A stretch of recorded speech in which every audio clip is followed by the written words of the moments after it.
அனைவருக்கும் வணக்கம். கரூர் மாவட்டத்திலிருந்து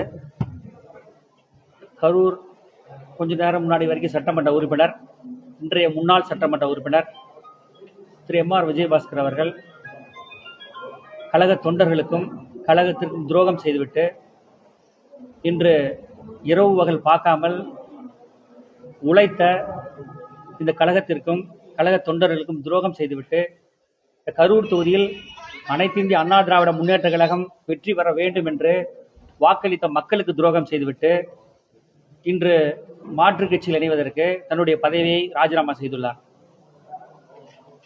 இந்த ராஜினாமா என்பது ஓட்டு போட்ட மக்களுக்கு கொடுக்கக்கூடிய சவாலாக தான் நாங்கள் பார்க்கிறோம்.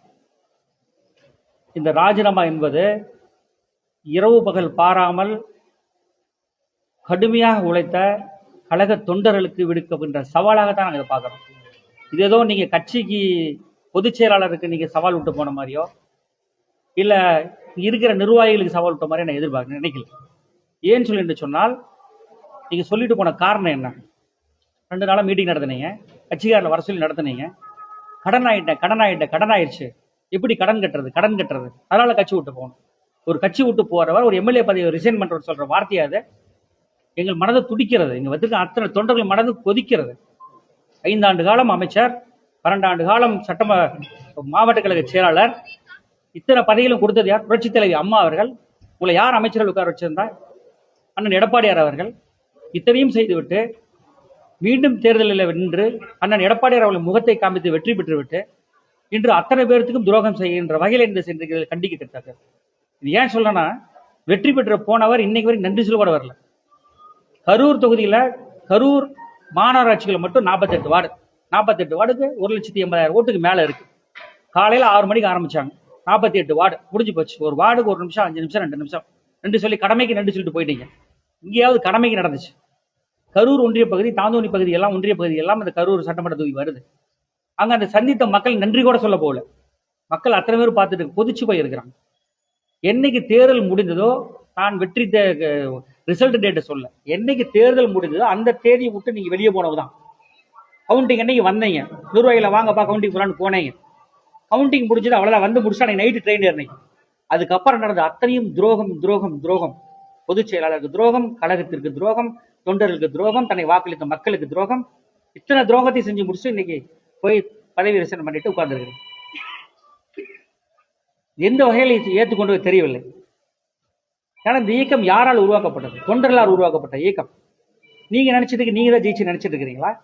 இல்ல உங்களாலதான் உங்களோட முகத்தை காமிச்சுதான் நீங்க ஜெயிச்சு வந்து நினைச்சிட்டு இருக்கிறீங்களா? யாருனால ஜெயிக்கும்? எத்தனை இந்த கரூர் சட்டமன்ற தொகுதியில் மட்டும் எத்தனை போராட்டம். மற்ற சட்டமன்ற தொகுதியில் எப்படி வேணாலும் நடந்திருக்கலாம். ஆனா கரூர் சட்டமன்ற தொகுதியை பொறுத்த வரைக்கும் இது ஒரு மிகப்பெரிய போராட்ட களம். இங்க இருந்த ஒவ்வொரு தொண்டனும் இந்த இயக்கம் வெற்றி பெற வேண்டியது தான் வெற்றி பெற்ற மாதிரி தேர்தலில் வேட்பாளருங்கிற நினைப்பட வேலை பார்த்தாங்க. ஒவ்வொருத்தரும் கை காசை யாரும் கட்சி பணம் கொடுக்குற எதிர்பார்த்தல செலவில்லை. ஒவ்வொருத்தரும் அவங்க தகுதிக்கு 100 இருந்து 5,000 வரைக்கும், 10,000 வரைக்கும், 50,000 வரைக்கும், 1,00,000 வரைக்கும் அவங்கவுங்க தொண்டர்கள் அவங்கவுங்க கை காசை போட்டு வேலை பார்த்தாங்க தேர்தலில். அப்படி ஜெயிக்க வச்சவங்களுக்கு நன்றி கூட இல்லாமல் நீங்க ரிசைன் பண்ணிட்டு போயிருக்கீங்க. இது எந்த வகையில நியாயம்? இதை ஏற்றுக்கொள்ள முடியாது. நாங்கள் இதை சவாலாக தான் நாங்கள் பார்க்குறோம். நாங்கள் யாரும் இதை சாதாரணமாக எடுத்துக்கிற மனநிலையில் நாங்கள் கரூர் மாவட்டத்தில் இருக்கிற தொண்டர்கள் நாங்கள் யாரும் இல்லை. ஆனா இது எங்கள் ஒட்டுமொத்த தொண்டர்களுக்கு விடுக்கப்பட்ட சவாலாக தான் நாங்கள் இதை பார்க்குறோம். ஏன்னா என்னாலதான் ஜெயிச்சது, ஏன் மூஞ்சினாலதான் ஜெயிச்சுன்னு சொல்லிட்டு இருந்தீங்கல்ல. தேர்தல் வரும், ஏன்னா தேர்தல் வரப்போகிறது நிச்சயமாக. அப்ப அன்னைக்கு நீங்க இந்த தொண்டர்களுக்கும் மக்களுக்கும் பதில் சொல்ல வேண்டிய காலம் வரும்.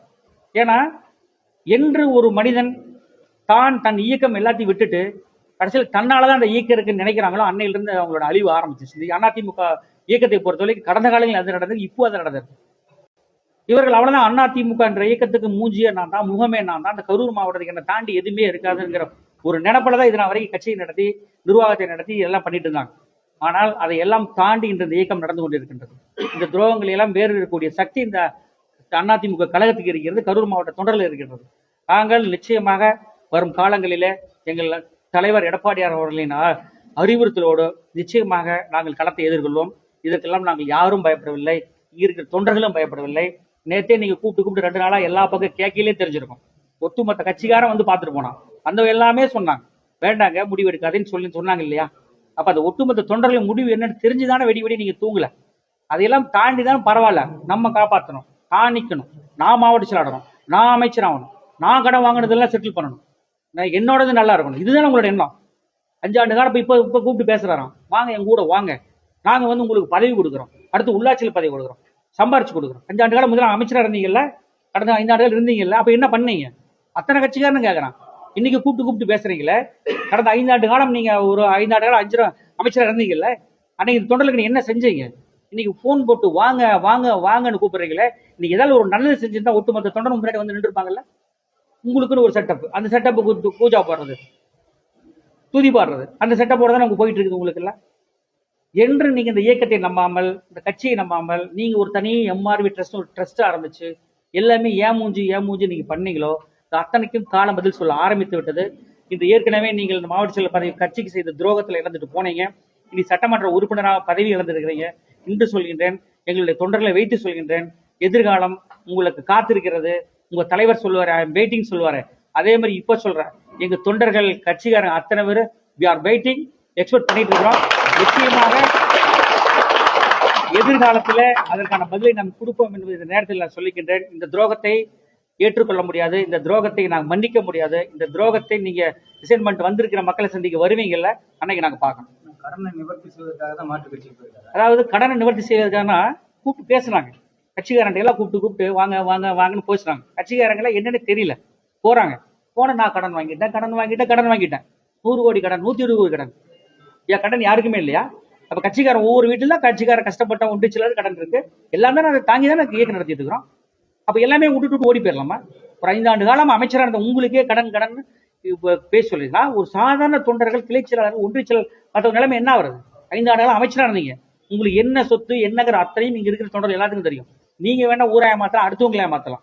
கரூர் மாவட்டத்தில் இருக்கிற, கரூர் தொகுதியில் இருக்கிற அத்தனை பொறுப்பாளர்களுக்கும் உங்கள் நிலைமை என்ன, தேர்தலுக்கு முன்னாடி உங்க நிலைமை என்ன, அமைச்சராக முன்னாடி உங்க நிலைமை என்ன, இன்னைக்கு உங்களோட நிலைமை என்னன்னு தெரியும். ஏன்னா நீங்க மாவட்ட செயலர் ஆவறீங்க, ஆவேறு ஆளுங்கட்சியா இருக்கின்ற பொழுது உங்களுக்கு மாவட்ட செயலர் பதவி கொடுக்குறாங்க. அன்னைக்கு இருந்தே உங்களுக்கு செல்வாக்காக தான் இருக்கிறீங்க. எங்களை மாதிரி எதிர்கட்சியில் மாவட்ட செயலாளர், எதிர்கட்சியில் கட்சி நடத்தல, 6 மாத காலம் எதிர்கட்சியில் மாவட்ட செயலர் இருக்கிறீங்க, சட்டமன்ற உறுப்பினர் ஆகுறீங்க, அமைச்சர் ஆகுறீங்க, அப்படியே உங்க வாழ்க்கை போயிட்டு இருக்குது. இன்னைக்கு எதிர்கட்சி ஆகி அதிகாரம் இல்ல, தாங்க முடியல.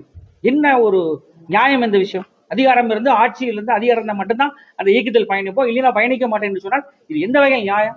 எந்த ஒரு இயக்கம் என்பது வெற்றி தோல்வி இருக்கிற விஷயம் தான்.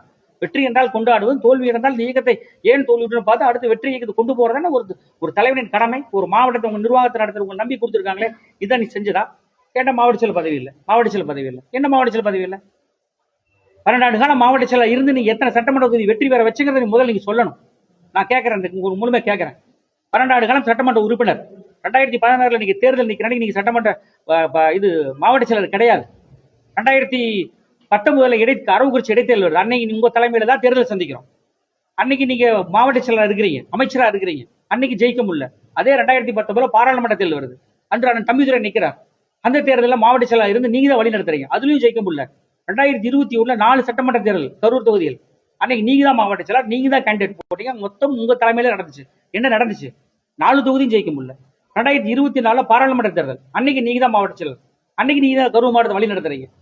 24 பாராளுமன்ற தேர்தலையும் ஜெயிக்க முடியல. 26 நடந்துச்சு. 26 4 தொகுதிக்கு கேண்டிடேட் நீங்க தான் போட்டீங்க, நீங்க தான் நிர்வாகம் பண்ணீங்க, நீங்க தான் எல்லாத்தையும் பார்த்தீங்க. என்ன நடந்துச்சு? இதுலயும் 3 தொகுதி போயிருச்சு, ஒரே ஒரு தொகுதி, அந்த தொகுதி நீங்க ஜெயிச்சது வெறும் 1800 ஓட்டுல. நீங்க 12 ஆண்டு காலம் மாவட்ட செயலர் இருந்து ஜெயிச்ச ஒரே தொகுதி நீங்க ஜெயிச்சது வெறும் 1800 ஓட்டுல தான். இப்ப இதுக்கு பேர் வெற்றியா? இதுதான் ஒரு மாவட்ட செயலர் நிர்வாகம் பண்ண லட்சணமா? இதை நீங்க தான் சொல்லணும், இந்த கேள்விக்கு பதில் சொல்லணும். மாவட்ட செயலர் செயல்பட முடியாது, மாவட்ட செயலர் செயல்பட ஏற்கனவே மாவட்ட செயலர் என்ன செயல்படுத்தி காட்டினார் என்பதை நீங்க சொல்லணுமா இல்லையா? தன்னால எனக்கு பதவி வேண்டாம்னு விட்டுட்டு போயிருந்திருக்கின்றார். உங்களால ஏதாவது இவ்வளவு வெற்றிகளையே கொடுத்தேன், இவ்வளவு செஞ்சேங்கிறத நீங்க ப்ரூவ் பண்ணி காமிச்சிருந்தா எனக்கு பதவியில இருந்திருக்கலாம். அப்போ ஒரு இயக்கம் தோத்துக்கிட்டே இருந்தாலும் கவலை இல்லை, என்ன ஆனாலும் கவலை இல்லை, ஆனா நான் அந்த பதவியில இருந்துட்டு எந்த வகை நியாயம்? இப்படி ஒவ்வொருத்தரும் செஞ்சுதான் இன்னைக்கு இந்த நிலைமையிலேயே இந்த இயக்கம் இருக்கின்றது. ஆக இதுக்கெல்லாம் நாங்க யாரும் கவலைப்படுற மாதிரி இல்லை, நிச்சயமாக எடுத்து சொல்லுவோம். இவங்க நினைச்சிட்டு இருக்காங்க இந்த இயக்கம் நம்ம விட்டுட்டு போயிட்டா நான் தான் கரூர் முகம் போய் நினைச்சிட்டு இருக்காங்க. இது நான் சவாலாகவே சொல்றேன், எடுத்து காட்டுவோம். வர எந்த சட்டமன்ற தேர்தல் வந்தாலும் கூட 4 தொகுதியும், குளித்தலை தொகுதி, கிருஷ்ணாயபுரம் தொகுதி, அரவக்குறிச்சி தொகுதி, கரூர் தொகுதி உள்ள 4 தொகுதியும் வெற்றி பெறுவதற்கு நாங்கள் நிச்சயமாக உழைப்போம், வெற்றி பெற்று காட்டுவோம். அதை நோக்கி தான் எங்கள் இலக்கு இருக்கும். இதற்கு வரும் காலம் பதில் சொல்றோம். அவ்வளவுதான், இப்பதான் போயிருக்கிறாங்க, இப்பதான் அனௌன்ஸ்மெண்ட் வந்திருக்குது. அது ஆயத்த பணிகளுக்கெல்லாம் எங்க கட்சிக்காரங்க இது 2-3 நாளாவே கட்சி அனௌன்ஸ்மெண்ட் அபிஷியல் நைட்டா வந்திருக்குது. ஆனா எங்க நிர்வாகிகள் பொறுப்பாளர் எல்லாத்துக்குமே நடந்துட்டு இருக்கிற மேட்டர் எல்லாமே தெரியும். மன ரீதியாகவும் தயாராகிட்டாங்க, கட்சிக்காரன் தயாராகிட்டான். ஏன்னா இது வந்து எங்களுக்கு கொடுத்த சவால், இது தொண்டர்கள் கொடுத்த சவால். நான் பாக்குறேன்னு சொல்லிதான் நீங்க ஒவ்வொருத்தரும் இருக்கிறாங்க. அதனால இந்த இயக்கத்தை வெற்றி பெற வேண்டியது எங்களுக்கு கடமைங்கிற விஷயம் எல்லாத்துக்கும் போயிருச்சு. பார்க்கலாம், வெற்றி பெற்று வேற கட்சிக்கு போகட்டும். அதான் டேட் வாங்கியிருக்கேன்னு சொல்றாங்க, போட்டு ஊரே போயிட்டு இருக்குது, போகட்டும், வாங்கிட்டு வரட்டும், பாப்பா என்ன நடக்குன்னு பார்ப்பேன். சம்பவம் நடந்து 10 மாசத்துக்கு மேல ஆகியும் இப்போ அடுத்த ஜூலை மாசம் வந்து நீங்க ஒரு மிகப்பெரிய சம்பவம் நடந்துச்சுங்க. அந்த மிகப்பெரிய சம்பவம் நடந்தப்ப இந்த கரூர் மாவட்டத்தை பொறுத்த வரைக்கும் சொல்லப்போனால் முதலமைச்சர் முதல் இங்கே தான் வந்து பார்த்துருக்கோம். அன்னைக்கு இருந்த ஆளுங்கட்சி அரசாங்கம் உங்களுக்கு பாதுகாப்பு கொடுக்கல, போக முடியல, வர முடியலன்னு சொன்னீங்க, போய் மக்களை சந்திக்க முடியலன்னு சொன்னீங்க. இப்போ நீங்க தான் முதலமைச்சர், இப்போ நீங்க தான் உங்க அதிகாரம் கையில் இருக்கு. இப்போ யாரை போய் முதல்ல பார்த்துருக்கணும்? நீங்க எப்படி நீங்க ஆட்சியில் உட்கார்ந்துருக்கீங்க? கரூர் சம்பவத்துக்கு அப்புறம் உங்க நிலைமை என்ன மாறுச்சு அப்படின்ற பொழுது யாரை நீங்க பார்த்துருக்கணும்? அந்த எண்ணம் கூட அவங்களுக்கு இல்லையா? எதுவுமே இல்லை. அப்ப அந்த உயிர் போனதெல்லாம் அவங்களுக்கு ஒரு பெரிய விஷயமாவே தெரியல. இப்போ எதுக்கு கரூர் வர போறாரா? அவ்வளவுதான், முடிஞ்சு போச்சு, ரிசைன் பண்ணிட்டாரு. அடுத்து இடைத்தேர்தலுக்கு வரணும், வர்றது முன்னாடி கேள்வி வைப்பாங்க இல்லையா? அதுக்கு தான் முதலமைச்சர் வர்றாரு, வேற எதுவும் இல்லை. இதுதான் அரசாங்கம். இந்த பொய்க்கால் குதிரை அரசாங்கம் எடப்பாடியார் சொல்லிட்டு இருக்காரு, இதுதான் நடந்துட்டு இருக்குது. ஒரு மனசாட்சி வேண்டாம்? ஒரு எவ்வளவு பெரிய சம்பவம் நடந்துச்சு. அந்த சம்பவம் நடந்ததுக்கு அப்புறம் அன்னைக்கு தான் நீங்க குற்றம் சொன்னீங்களா, அந்த ஆளுங்கட்சி செயலின்னு சொன்னீங்கல்ல. அப்ப அந்த ஆளுங்கட்சி செயலின்ற போது நீங்க யார் உட்கார்ந்துருக்காங்க? அதனாலதான் நீங்க முதலமைச்சர் ஆயிருக்கீங்க. அப்ப உங்க மனதில் எதை நோக்கி இருந்திருக்கணும்? எடுத்த உடனே நீங்க செய்த முதல் காரியம் அந்த குடும்பங்கள் இருந்தாங்களா அவங்க வந்து பார்த்தா தான் இருக்கணும்ல. இன்னைக்கு வரைக்கும் வரலையே. இப்ப அடுத்த வாரம் வராங்க, 10 நாள் வரான்னு சொல்றாங்க. எதுக்காக வராங்க? அவ்வளவுதான், இடத்துல வரப்போகுது. வர்றதுக்கு தான். அப்ப இவர் பெரிய வித்தியாசமான அரசியல்வாதின்னு தன்னை பாப்புலர் பண்ணிட்டே உட்கார்ந்துருந்தாரு. இன்னைக்கு அவரும் ஒரு சாதாரண அரசியல்வாதி தெரியுது. எப்படி இருக்கிற கட்சிக்காரில் தூக்கி அடுத்த கட்சி உடைச்சு அடுத்த எம்எல்ஏ தூக்கிட்டு போயிட்டு அப்ப இவர் வித்தியாசத்தை காட்டவே மாற்றத்தை காமின்னு சொன்னா என்ன விஷயம் இருக்கும்? இதுதான் வித்தியாசம், இதுதான் இருக்கு. இன்னும் காலம் இதுக்கெல்லாம் பதில் சொல்லும். மக்கள் ஏதோ ஒரு மாயில வாக்களிச்சுட்டாங்க, போயிருச்சு. இது எல்லாமே காலம் போக போக நிச்சயமாக உணர்த்தும். அன்னைக்கு மக்களுக்கு தெரியும் எந்த இயக்கம் சிறந்தது, எப்படி ஒருபட்ட இழந்த ஒரு மிகப்பெரிய தலைவரை நம்ம வந்து முதலமைச்சராக முற்றுக்கோங்கிற விஷயம் எல்லாம் காலம் பதில் சொல்லும். காலம் நிச்சயமாக அதுக்கான தெரியும். இன்னைக்கு சட்டமன்றத்திலேயே அறிவார்ந்த ஒரு யார் உட்கார்ந்துருக்காருன்னா முதலமைச்சரை பாருங்க, எதிர்கட்சி தலைவர் பாருங்க, எங்க கட்சி தலைவர் பாருங்க. முதலமைச்சர் என்ன பேசுறாரு? அப்பா அவங்க டைலாக் விட்டுட்டு இருக்காரு. எதிர்கட்சியில என்ன பேசுறாரு? வெளியில போயிட்டு யாரையோ அவங்க இவங்களை குடும்ப ரீதியா பேசிட்டு இருக்காரு. இது சட்டமன்றத்தில் பேசுற விஷயமா? அது சட்டமன்றத்தில் எங்களுடைய பொதுச் செயலாளர் முல்லை இந்த பெரிய காவிரி இஷ்யூக்கா எவ்வளவு பேசிட்டு நீ கொண்டு வந்த தீர்மானத்துல எவ்வளவு பிரச்சனை இருக்கு, இதுல டைலூட் பண்ணி விட்டுறாதீங்க. இந்த விஷயம் எங்க அம்மா வந்து உருவாக்கி சட்ட போராட்டம் நடத்தி கொண்டு வந்த விஷயம், இது நீங்க விளையாட்டு புள்ள மாதிரி நடத்தி இந்த விஷயத்தை டைலூட் பண்றாதீங்க. இது ஒரு வாழ்வாதாரம், தமிழக மக்களோட ஒரு டெல்டா வரைக்கும் இருக்கிற மக்களோட வாழ்வாதாரம். இவர் சீரியஸா எங்க தலைவர் பேசிட்டு இருக்காரு. இது 2 பேருமே சின்ன பிள்ளைங்க மாதிரி விளையாண்டு உட்காந்துருக்காங்க. அப்ப மக்கள் என்ன நினைப்பில் இருக்காங்க? சட்டமன்றத்திலேயே அதிக அனுபவம் வாய்ந்து அத்தனை விஷயங்களும் தெரிந்து இன்று சட்டமன்றத்திலேயே ஒரு கடந்த காலங்கள் அனுபவத்தின் மூலம் செய்யக்கூடிய ஒரே தகுதி உள்ள தலைவராக எடப்பாடியார் இருக்கார். ஆனால் இன்னைக்கு எல்லாமே அங்க போயிட்டு இருக்கிற விவாதங்கள், நடந்துட்டு இருக்க சட்டமன்றங்கள் விவாதங்கள், இது எல்லாமே வேறு திசை நோக்கி தான் போயிட்டு இருக்கு. ஆக இந்த அரசாங்கம் வந்து எப்படி இந்த கரூர் மாவட்டத்தில் இந்த மாதிரி ஒவ்வொரு எம்எல்ஏ தூக்கரம் பண்ணணும்னு போயிட்டு இருக்கோம், அது எல்லாமே காலங்கள் பதிச்சோம். ஒவ்வொரு மாவட்டத்தினுடைய முக்கிய முகமாக இருந்த முன்னாள் அமைச்சர்கள் நிறைய பேர் போயிட்டு இருக்காங்க. அதிமுக பலவீனம் தானே இல்ல. இது என்ன விஷயம்னா, இந்த இயக்கத்தை பத்தி ஒண்ணு தெரிஞ்சுக்கணும். இந்த இயக்கம் வந்து எல்லாரும் இந்த இயக்கம் தான் தெரியுதுன்னு யாரெல்லாம் போயிட்டு இருக்காளோ அன்னைக்கு வரை இந்த இயக்கத்துல போகலாம். இது வந்து இன்னைக்கு இல்ல, தலைவர் காலத்துன்னு சொல்றேன். அதை தாண்டி 20 ஆண்டு காலம் மாவட்ட செயலாளர், 15 ஆண்டு மினிஸ்டர், எம்எல்ஏ இப்படின்னு போயிட்டு இனிமேல் நான் தாப்பா இந்த கட்சியோட முகம், நான் இல்லைன்னா கட்சி இருக்காதுன்னு என்னைக்கு நினைக்க ஆரம்பிக்கிறாங்களோ அன்னைக்கு என்ன ஒண்ணு, இந்த இயற்கையாகவே இந்த இயக்கம் அவங்களுக்கு தூக்கி வெளியேறுச்சு. இது தலைவர் காலத்துல இருந்து உதாரணம் இருக்கு. தலைவர் காலத்துல யாரெல்லாம் கோல் வச்சுட்டு இருந்தாங்களோ அவர்கள் கட்சி விட்டு வெளியில போனாங்களோ எப்படி வெளியே போனாங்கன்னு பாருங்க. அவங்க வெளியே போனதுக்கு அப்புறம் அந்த இயக்கம் என்ன இருந்துச்சு பாருங்க. யாரும் முடிஞ்சு போடும். தலைவர் காலத்துல இருந்தவங்க அம்மா காலத்துல ஃபர்ஸ்ட் கேபினெட்ல இருந்தாங்க. 91 2096 வரைக்கும் இருந்தாங்க. 96 இருந்து 2001 வரைக்கும் அவங்கள எங்க போனான்னு பாருங்க. 2001 ஆட்சியை பிடிச்சோம். தலைவர் மருத்துவமனையில படுத்திருக்கையோட அந்த இயக்கத்தை தாங்கி பிடிச்சி வெற்றி பெற வச்சாங்க. அன்றைய தலைவர்கள்லாம் ஆர்.எம். வீரப்பன் போன்ற தலைவர்கள்லாம், அவர்கள்லாம் 96 இருந்து 2001 வரைக்கும் கட்சி விட்டே போயிட்டாங்க. அவ்வளவுதான், முடிஞ்சு போச்சு, கட்சி காணாம போச்சுன்னு போயிட்டாங்க. 2001 ஆட்சியை பிடிச்சோம் இல்ல, அதேதான் வரலாறு. இன்று அம்மா காலத்துல வந்து யாரெல்லாம் அமைச்சராக இருந்து மாவட்ட செயலர் இருந்து பல ஆண்டு காலம் இருந்து நீங்க சொன்ன மாதிரி இந்த இயக்கம் என்னை நம்பிதான் இருக்குது, நான் இருந்தா தான் இந்த இயக்கம் நினைச்சாங்களோ அப்ப என்ன பண்ணும்? இந்த இயக்கம் தன்னை சுத்தப்படுத்தும், தூக்கி வெளியேற்றி அடுத்த தலைமுறை உருவாக்கும். நிச்சயமாக சொல்கின்றோம், அடுத்த தலைமுறைக்கான இயக்கம் உருவாக ஆரம்பிச்சு விட்டது அதிமுக. இனி எதிர்காலம் எப்படி இருக்குன்றது நீங்க போக போக பார்க்க தான் போறீங்க, நடக்கதான் போறீங்க. தொடர்ந்து பாத்தீங்கன்னா விஜய் வந்து சொல்லிட்டே இருக்காங்க, எங்களுக்கும் போட்டி அதிகம். இதெல்லாம் ஒரு விபத்தில் நடந்தது. ஏன்னா அவருக்கே நம்பிக்கை இல்லை. அவர் என்ன கோயில் போக ஆரம்பிச்சாரு? எக்ஸிட் போல் ஒப்பீனியன் வந்த அப்புறம் தானே கோயில் போக ஆரம்பிச்சாரு. அவர் நம்பிக்கை இருந்தா முன்னாடி நீ கோயிலுக்கு போயிருக்கணும்ல, கோயிலா போனார்ல. எதுக்காக கோயில் பண்ணாரு? அவரு என்ன விளையாட்டுக்குள்ள மாதிரி தான் வேலை பார்த்தாரு. நீங்க 1000 ரூபா கொடுக்குறீங்க, நீங்க 2000 ரூபா கொடுக்குறீங்க, நான் 2500 கொடுக்குறேன் உதவித்தொகை. நீங்க பஸ்ஸுக்கு சிலிண்டர் 3 சிலிண்டர் கொடுக்குறீங்க, நான் 6 சிலிண்டர் கொடுக்குறேன். நீங்க பஸ் ஆண்களுக்கு விடுறீங்க, நான் தமிழ்நாடு ஃபுல்லா பெண்கள் ஃப்ரீயா விடுறேன். ஏன்னா நான் ஆட்சிக்கு வரப்போறது இல்லை. நான் சொன்னா என்ன சொல்லாட்டியா, அதுக்கு தான் சொன்னது. இன்னைக்கு விபத்தில் ஆட்சிக்கு வந்துட்டாங்க. அப்ப இதை செயல்படுத்தணும், என்ன பண்ணுங்கிறதே அவங்களுக்கு தெரியல. ஆக இது வந்து காலங்கள் போக போக இந்த மாதிரியான விஷயங்கள் எல்லாம் எத்தனையோ இந்த சமுதாயம் பார்த்தாச்சு, இந்த ஊர் பார்த்தாச்சு. அதற்கான விலைகளை இனி சந்திக்க ஆரம்பிப்பாங்க. ஏன்னா ஒரு அனுபவப்பட்ட தலைவர்கள், ஒரு நாட்டை ஆண்டவர்கள், ஒரு சட்டமன்ற உறுப்பினராக ஒரு உள்ளாட்சியிலிருந்து போய் வரிசையா போய் ஒரு அறிவார்ந்தவர்கள் சட்டமன்றத்தில் இருந்து நடத்தின காலம் எல்லாம் இருக்குது. இன்னைக்கு எப்படி போயிட்டு இருக்குன்னு தெரியும். இன்னைக்கெல்லாம் 2 மாத காலம் ஆகி போச்சு. இன்னைக்கு வரைக்கும் எந்த ஒரு முக்கிய விஷயமே எதுவுமே நடக்கல. அப்ப இதெல்லாம் மக்கள் பார்த்துட்டு தான் இருக்காங்க. இன்னும் 6 மாத காலம் போகட்டும். இந்த அரசாங்கத்தை பற்றியான முழு விஷயங்களும் மக்கள் தெரிஞ்சு கொள்வார்.